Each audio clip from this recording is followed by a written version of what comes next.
오늘 우리에게 주시는 하나님의 말씀은 신약 에베소서 4장 29절의 말씀입니다.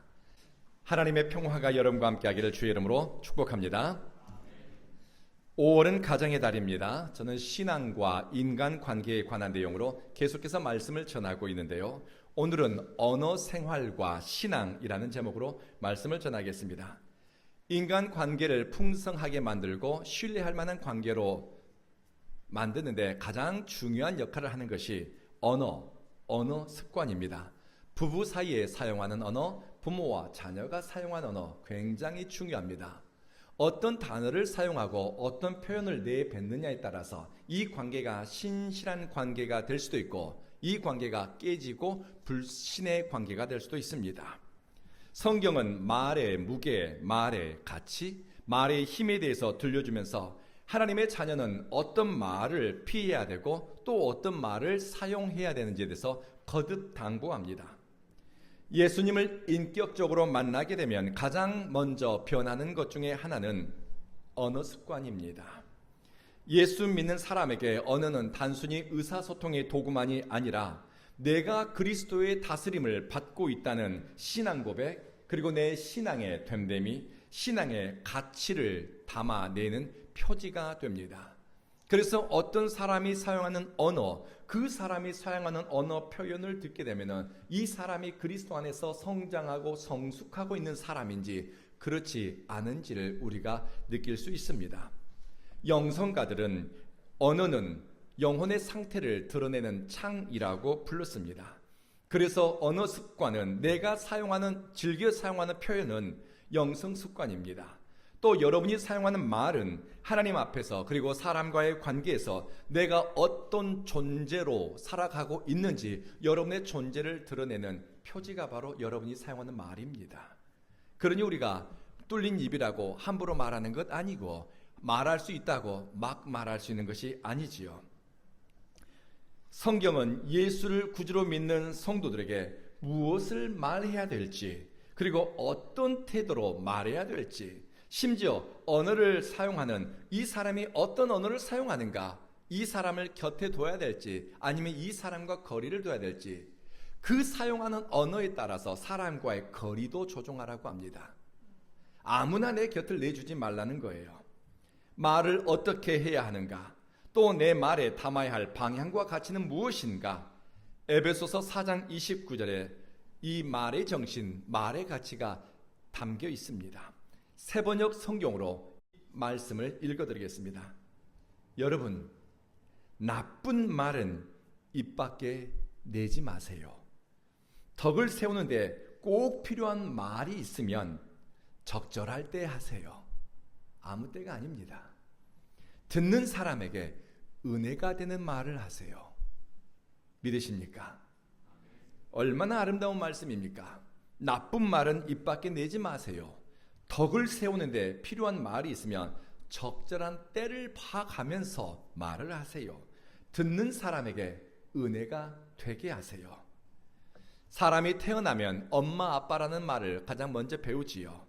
가장 가까이 있는 대상에게 호칭을 부르면서 엄마와 아빠, 자녀와 부모의 관계가 형성됩니다. 그리고 더 많은 언어를 배우고 익히면서 학습하면서 정서적으로, 감정적으로, 사회적으로 지적인 소통이 일어나게 됩니다. 이처럼 신앙생활도 예수님을 내 주님으로 믿기 시작하면서 하나님을 누구라고 부릅니까? 아버지라고 부릅니다. 이제 우리는 하나님을 내 아버지라고 부르면서 우리는 이제 신앙의 걸음마를 떼기 시작하는 것입니다. 그리고 예수님을 내 죄와 죽음에서 나를 구원해 주시는 내 주님, my Lord, 내 주님이라고 고백합니다. 이후에는 성경의 언어, 기도의 언어, 신앙의 언어를 배우면서 영적 성장이 일어나게 됩니다. 언어의 성장은 믿음의 진보, 생각의 발전, 사랑의 소통에 영향을 미칩니다. 그래서 지혜로운 사람은 내 귀가 좋은 이야기를 듣는데, 선한 말을 듣는데 내어주고, 그리고 복된 말을 사용하는데 관심을 기울입니다. 우리 교인들 가운데에서도 제가 아는 설교 내용과 그리고 기도의 내용을 받아 적는 분들이 있다라고 하더군요. 그러면서 당신들이 기도할 때 제가 사용하는 언어 표현을 자기의 기도 언어로 사용하고 외우는 분들이 있습니다. 목회자의 언어가 성도들의 신앙생활에 영향을 미치고 있는 것입니다.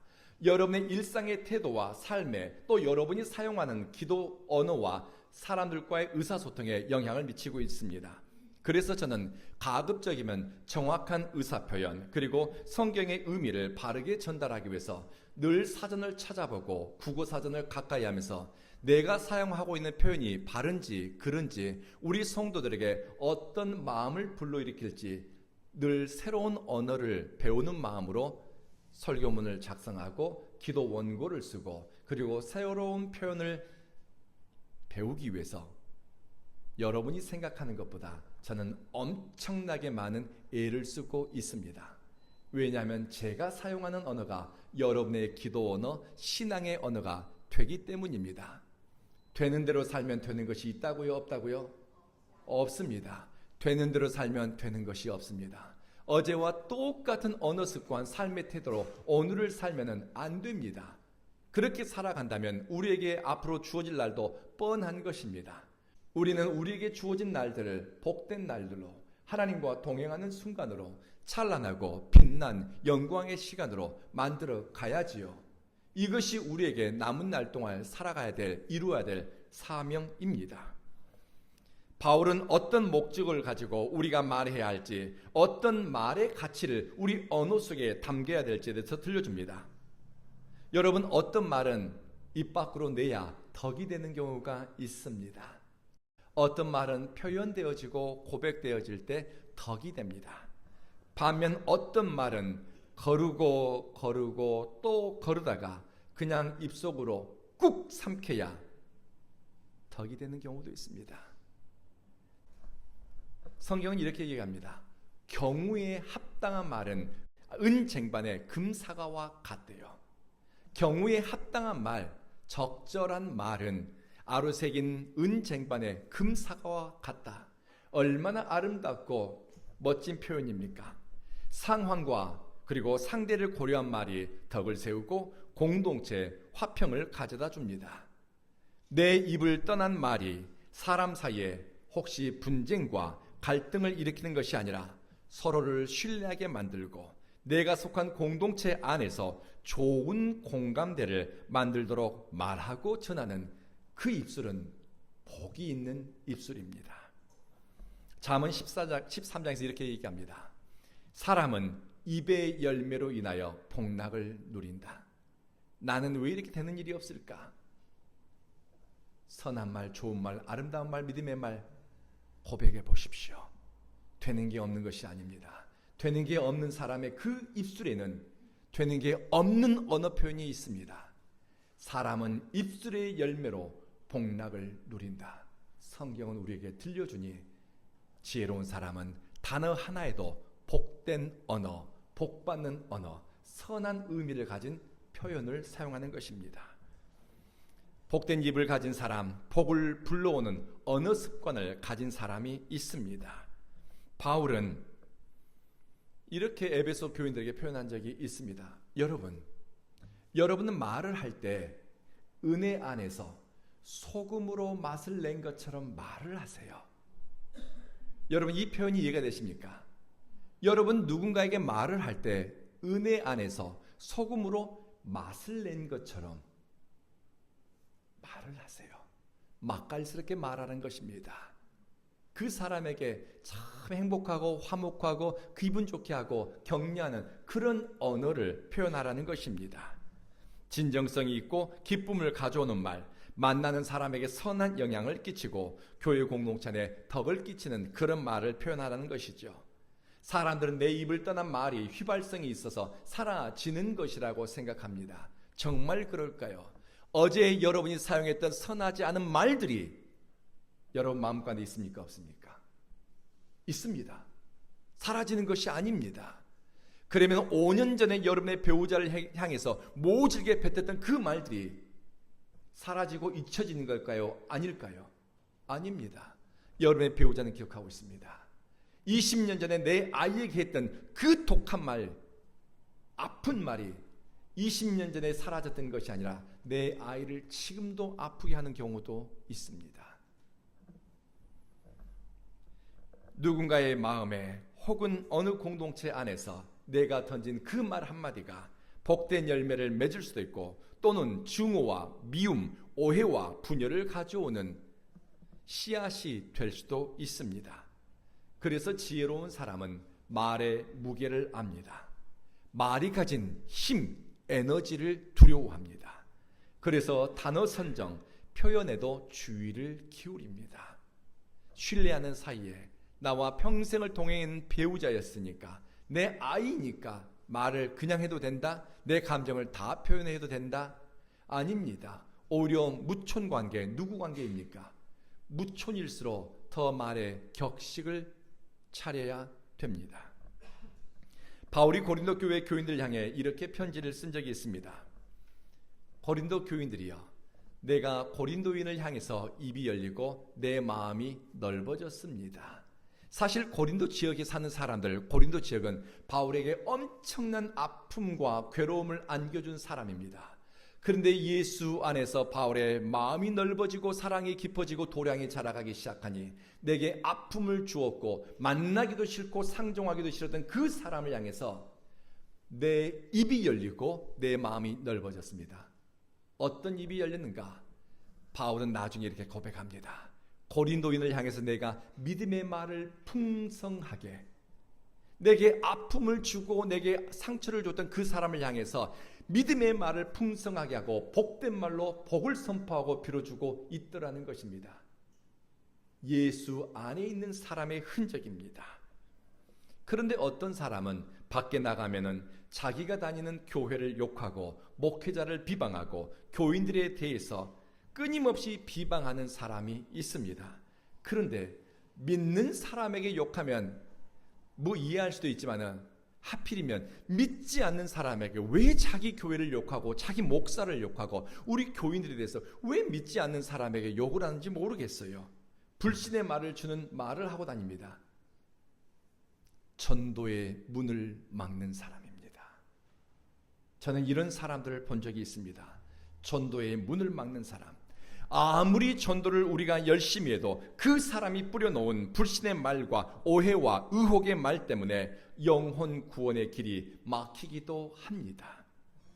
민수기 13장 30절 이하에서 갈렙은 가나안 땅을 정탐하고 난 후에 그 땅이 얼마나 아름다운지, 그 땅에서 열매 맺히는 과실이 풍성한지에 대해서 소개했습니다. 그러면서 이렇게 얘기합니다. 올라가서 그 땅을 차지하십시다. 우리는 할 수 있습니다. 그 땅을 차지하십시다. 그 땅은 젖과 꿀이 흐르는 땅입니다. 하나님이 우리에게 이미 주셨습니다라고 선포했습니다. 백성들을 응원하고 격려하고 함께 그 약속의 땅을 차지하자라고 이야기했습니다. 그런데 갈렙과 함께 가나안 땅을 정탐했던 10명의 정탐꾼들은 전혀 반대의 이야기를 들려줍니다. 아니요, 그 땅에 살고 있는 사람들은 우리보다 몇 갑절이나 강한 사람들입니다. 우리는 할 수 없습니다. 갈렙은 우리는 할 수 있습니다 라고 이야기하는데 10명의 정탐꾼들은 우리는 할 수 없습니다. 여러분의 언어는 어떤 언어에 익숙합니까? 우리는 할 수 있습니다입니까? 아니면 우리는 할 수 없습니다입니까? 어떤 언어에 여러분의 혀는 길들여져 있습니까? 가나안 땅에 대해서 이 10명의 사람들은 나쁜 말을 쏟아내기 시작했습니다. 사람들을 선동합니다. 자기나 가지 말지. 왜 사람들을 선동해서 남들도 그 은혜의 땅을, 약속의 땅을 밟아보지 못하게 만듭니다. 이렇게 얘기합니다. 우리가 그 땅에 가서 보았더니 그 땅은 사람을 잡아먹는 땅입니다. 거기 사는 사람들은 우리보다 키가 크고 우리는 메뚜기 같습니다. 사람을 잡아먹는 땅이래요. 그러면 누가 그 땅에 가고 싶겠습니까? 저 교회에 가게 되면 은혜를 받는 것이 아니라 저 교회에 가게 되면 상처받고 다투고 지지고 볶는다고 하게 되면 누가 그 교회를 가고 싶겠습니까? 하나님이 이미 약속의 땅을 예비하셨고 주시겠다고 말씀하시지만 은혜의 물꼬를 여셨지만은 끊임없이 입으로 악담을 쏟아내고 비방하고 판단하는 사람들, 이 사람들은 하나님이 주실 복을 폄하합니다. 하나님이 하실 일에 대해서 불신의 말을 퍼날랐습니다. 그 결과 하나님이 이렇게 말씀합니다. 너희 조상들에게 주기로 약속한 땅을 너희들이 보지 못할 것이다. 나를 무례하게 대하는 모든 사람은 그 땅을 보지 못할 것이다. 하나님 앞에서도 예를 갖춰야 됩니다. 여러분, 나를 무례하게 대하는 사람은 그 땅을 보지 못할 것이다. 하나님이 이미 은혜를 약속하셨고 복된 길을, 형통함의 길을 여셨고 준비하셨지만 하나님을 무례하게 대하고 하나님은 없는 것처럼 사는 사람은 많은 것을 가진 것 같아도 생각지도 못하게 다 잃어버리고 많은 기회가 내 것인 것 같지만 아니요, 누리지를 못합니다. 잠언 11장 11절에서 이렇게 우리에게 들려줍니다. 성읍은 악인의 입으로 말미암아 무너지느니라. 저 견고한 성읍이 대적들과의 전쟁 때문에 무너지는 것이 아니라 악인의 입 때문에, 입을 절제하고 입술을 다스리지 못하는 그 사람의 입 때문에 견고한 성읍도 무너진다고 합니다. 여러분의 가정은요, 우리 온 교회는요, 구부러진 언어를 사용한 사람, 비뚤어진 입을 가진 사람, 그 사람의 입 때문에 가정도 시험 들고 교회도 흔들리고 국가도 위험에 처할 수가 있습니다. 그러니 우리는 두려워해야 됩니다. 사람의 입이 거듭나지 않으면 아무리 옛날에 은혜를 많이 받았어도 간증거리가 많아도 그는 말의 올무를 놓는 사람입니다. 이스라엘이 매일같이 무엇을 먹고 살았습니까? 만나를 먹고 살았고 하나님이 주시는 메추라기를 먹고 살았습니다. 마음이 사람이 완고해지면 입이 패역해지고 혀가 죄짓기 시작합니다. 민수기 21장에서 이렇게 말합니다. 우리가 이 하찮은 음식에 질렸고 이 별볼이라는 음식에 물렸다. 여러분, 만나와 메추라기가 하찮은 음식입니까? 하나님이 은혜로 주시는 만나와 메추라기가 보잘것없는 음식입니까?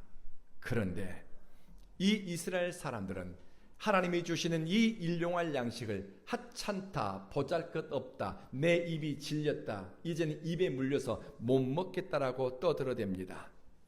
하나님의 은혜를 싸구려 취급하는 사람을 도대체 하나님이 어떻게 대해야 할까요? 어떤 게 좋은 방법일까요? 민수기 11장에서 이 상황을 이렇게 기록했습니다. 새 한글 성경에서는 민수기 11장에서 이때 이스라엘 사람들의 언어 습관을 이렇게 번역했습니다. 백성이 버르장머리 없이 투덜거리는 소리와 백성이 버르장머리 없이 투덜거리는 소리가 하나님의 귀에 들렸다. 하나님 앞에서 무례한 사람은 하나님 앞에서 버르장머리 없이 투덜거리고 함부로 말을 하나 봅니다. 우리의 입을 떠난 말이 사람의 마음에 남고 하나님의 귀에 들립니다. 나무 밑에서 했던 이야기들, 집 안에서 부부 사이에 했던 이야기들, 그리고 사람과 사람이 비방하고 험담하고 백바이팅 했던 이야기들, 나만 알 것 같지요? 내 배우자만 알 것 같지요? 내 친구만 알 것 같지요? 천만의 말씀입니다. 하나님이 아십니다. 하나님이 듣고 계십니다. 우리의 아이들이 눈치챕니다. 내 동무가 압니다. 악한 말과 죄지는 언어 습관에 길들여진 사람은 나중에 꼭 영적 지도자에 대해 비방의 말을 쏟아냅니다. 영적 균형이 무너진 사람의 특징 중 하나는 자기가 속한 신앙 공동체, 교회의 리더, 교회의 목회자에 대해서 비방하고 험담하고 악한 말을 퍼나릅니다. 성경은 이런 사람의 입을 가리켜서 패역한 입이라고 부릅니다. 패역하고 망령된 입을 가진 사람은 죄 짓는 것을 쉬지 않습니다. 흉보고 원망하고 비방하고 정죄하고 이 사람 저 사람 뒷담화 하는데 입이 길들여지면 죄가 마음과 입술을 가만두지를 않습니다. 가만히 있으면 불안해서 어디 가서 전화를 하든 SNS를 하든 끊임없이 나쁜 말로 죄를 짓고 나쁜 말을 옮겨야 속이 시원해집니다. 여러분 그렇게 사는 삶이 어떤 삶이라고 생각하십니까? 이런 일이 있었습니다. 악한 사람들이, 마음이 삐뚤어지고 입술이 패역한 사람들이 모세가 이디오피아 여자와 결혼하는 것에 대해서 수군거리고 비방하고 모세 리더십에 치명적인 이야기를 했습니다. 모세의 와이프면 사모님이겠죠. 우리 사모님 피부가 까매. 하필 결혼해도 왜 이디오피아 여자와 결혼했을까? 머리가 곱슬이야. 그게 그들이 약속의 땅에 가는데 무슨 의미가 있겠습니까? 그런데 이디오피아 여자와 결혼한 것에 대해서 두고 험담을 하고 뒷담화를 하니 이스라엘 안에서 사람들은 모세에 대한 여러 가지 이야기가 나오기 시작했습니다. 사람들이 불신하기 시작했습니다. 그런데 여기서 중요한 것은 하나님도 모세의 부부관계에 대해서 침묵했습니다. 모세의 아내에 대해서 하나님도 일절 언급하지 않았습니다. 하나님도 침묵하셨는데 자기들이 나서서 입으로 죄짓기 시작했습니다. 영적 지도자를 넘어뜨리려고 했던 그들의 악한 말이 재앙을 불러왔고 수만 명의 사람들이 전염병으로 목숨을 잃게 됩니다. 수근수근하는 내 입술이 공동체를 넘어지게 하고 위험에 빠뜨립니다. 시편 50편에서 이런 사람들의 특징을 이렇게 표현합니다. 나중에 성경을 찾아보십시오. 시편 50편 19절입니다. 네 입을 악에게 내어주고 네 혀로 거짓을 꾸미고 네 형제를 공박하고 네 어미의 아들을 비방하는도다. 마음이 악에 길들여진 사람, 비뚤어진 사람은 자기의 입을 악에게 도구로 내어줍니다. 그러니 입이 가만히 있지를 못합니다. 이 나쁜 혀가 누구를 상하게 하고 누구를 괴롭게 하고 누구를 다치게 하는가? 내게 가장 소중한 배우자요, 부모, 형제, 자매, 교회 안의 믿음의 식구들을, 나를 위해 기도해 주는 사람을, 나를 사랑하는 그 사람의 마음까지도 상하게 만든다는 것입니다. 우리는 사명을 좋아합니다. 사명과 비전을 말하기 전에 입술이 거룩해지고 언어가 거듭나야 합니다. 사람들은 하나님의 일을 한다고, 헌신한다고, 교회 봉사한다고, 선교한다고 이것저것 많은 일을 하려고 하는데 봉사, 섬김, 헌신, 선교 이것보다 더 우선되는 일이 있습니다. 패역한 입술, 악한 입술, 굽어진 내 입이 구원받는 일입니다. 이사야 선지자가 하나님의 영광을 환상 가운데 보게 됩니다. 하나님의 영광을 보고 은혜 체험을 한 그 순간에 이사야가 탄식했던 이야기가 있습니다. 여러분 기억하십니까? 망하였구나. 나는 입이 부정한 사람이다. 하나님의 영광을 보고 은혜 체험을 하는 그 순간에 나는 입이 부정한 사람이다. 자기 입술의 부정함을 깨달았습니다. 여러분 선지자가 죄를 범했으면 얼마나 많은 죄를 범했겠습니까? 그런데 하나님의 은혜를 받고 보니 내가 그동안 해왔던 말들, 내가 알고 했던 말, 모르고 했던 말, 그 말들 가운데 죄의 흔적을 발견해서 나는 입이 부정한 자로다 탄식했습니다.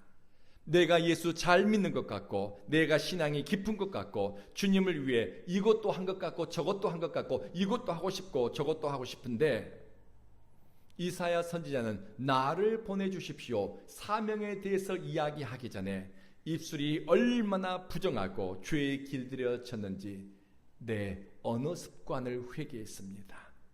영적으로 회복되는 사람, 신앙적으로 믿음의 진보가 일어나는 사람은 자기 입술이 죄에 길들여졌는지 축복의 입술인지를 깨닫습니다. 의인의 머리에는 복이 임하지만 악인은 그 입에 독을 머금었다라고 성경은 이야기합니다. 여기서 이 독을 머금는다고 얘기하는데 이 독이 어떤 이야기인가? 다른 성경에서는요, 이 말에서 입에서요 폭력이 나온대요. 폭력적이고 상대방을 짓이기고 상대방을 무너뜨리고 상대방을 파괴하는 말들이 이 입에서 마구 나온대요. 우리 입에는 엄청난 폭력이 들어있다는 거예요. 이 좁은 공간에 한 숟가락 밥만 들어가도 꽉 차는 이 입안에 어마어마한 폭력이 들어있다는 겁니다. 그러니 내 입안에 무엇을 품고 사는지 살펴보아야지요. 질이 나쁜 사람, 마음이 악에 기울어진 사람은 하는 말마다 찌르고 다치게 하고 상하게 하는 말뿐입니다. 욥이 하나님의 은혜를 체험하고 나서 하나님의 임재를 경험하고 나서 이런 고백을 한 적이 있습니다. 하나님, 나는 깨닫지 못하는 일을 말하였습니다. 나는 스스로 알 수도 없고 헤아리지도 못한 일을 말하였습니다. 어리석고 아둔한 가운데서 아는 것처럼 이야기하고 바르게 판단하는 것처럼 떠들고 다녔다는 겁니다. 그래서 욥은 하나님 앞에 바짝 엎드려서 하나님, 내가 티끌과 재 가운데서 뭐 한다고요? 회개합니다. 내가 주님께 회개합니다. 왜 회개해야 되는가? 회개하지 않는 말들, 내가 지금까지 쏟아부었던 그 말들에 대해서 회개하지 않으면 여러분, 그 말이 여러분의 인생을 고통스럽게 합니다. 시편 64편 7절에서 이렇게 고백합니다. 내 말이 나를 친다. 이해가 되시죠? 내 말이 나를 친다. 내 삶을 고통스럽게 하고 내 삶을 꼬이게 만들고 힘들게 하는 것이 다른 것이 아니라 내가 지금까지 뱉어왔던 그 말들이 돌이켜 부메랑에 대해서 내 삶을 친다는 것입니다. 그래서 지혜로운 사람은 성령 안에서 날마다 지어져 가는 사람은 자기의 언어를 살핍니다. 구부러진 말을 여러분의 입에서 버리세요. 비뚤어진 말을 입술에서 멀리하세요. 성경의 지혜자가 들려주는 이야기입니다. 구부러진 말, 비뚤어진 말, 이 말이 무엇인 말인가 찾아보았더니 perverse speech입니다. perverse speech는요, 비뚤어지고 왜곡되어지고 그리고 사람들의 마음을 상하게 하고 악한 의도를 가진 말입니다. 그 언어들을 사용하는 것을 멀리 하라고 이야기합니다. 심술궂은 말, 정도를 벗어난 말. 왜 우리가 악한 말, 나쁜 말을 경계하고 그 말을 옮기는 사람과 거리를 두어야 하는가? 마음의 근심은 심령의 근심은 뼈를 상한다라고 성경은 이야기합니다. 여러분, 심령의 근심은 뼈를 상하게 한대요. 내 심령을 상하게 만들고 공동체를 불신하게 만들고 오해하게 만드는 사람들의 말에 귀를 기울이다 보면 평안은 사라지고 뼈가 마르는 것 같은 고통이 찾아옵니다. 여러분의 마음의 평안은 육신의 생명입니다 라고 성경은 말씀합니다. 마음의 평안은 육신의 뭐라고요? 생명이라고 성경은 이야기합니다.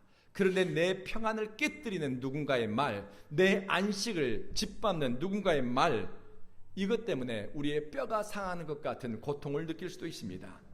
그러니 나쁜 말을 옮기는 사람에게 내 시간과 마음과 귀를 내어주는 것은 얼마나 시간 낭비입니까?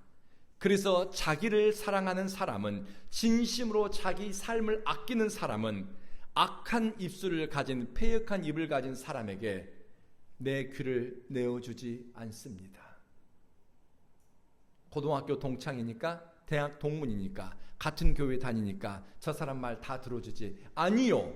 듣지 말아야 될 말은 듣지 말아야 하고 거리를 두어야 될 사람은 그 사람이 동창이든 동기든 동무든 같은 교회 식구라 하더라도 거리를 두는 것이 지혜입니다. 사람과의 사이에 분별 없는 친밀함이나 또 경계 없는 사귐은 고통을 가져오거나 성장의 성숙의 걸림돌이 되기도 합니다. 분별 없는 친밀함, 경계 없는 사귐은 어리석은 일입니다. 성경은 피해야 할 사람, 경계해야 할 사람, 거리를 둬야 할 사람에 대해서 언급합니다. 예를 들면 이런 겁니다. 노하기를 잘하는 사람과 사귀지 말고 울분하는 사람을 곁에 두지 말래요. 여러분, 노하기를 잘하는 사람 하니까 어떤 사람일까? 여러분 주변에 그런 사람이 있습니까? 핫템퍼드입니다. 기질이요, 분노가 늘 여기까지 차 있어요.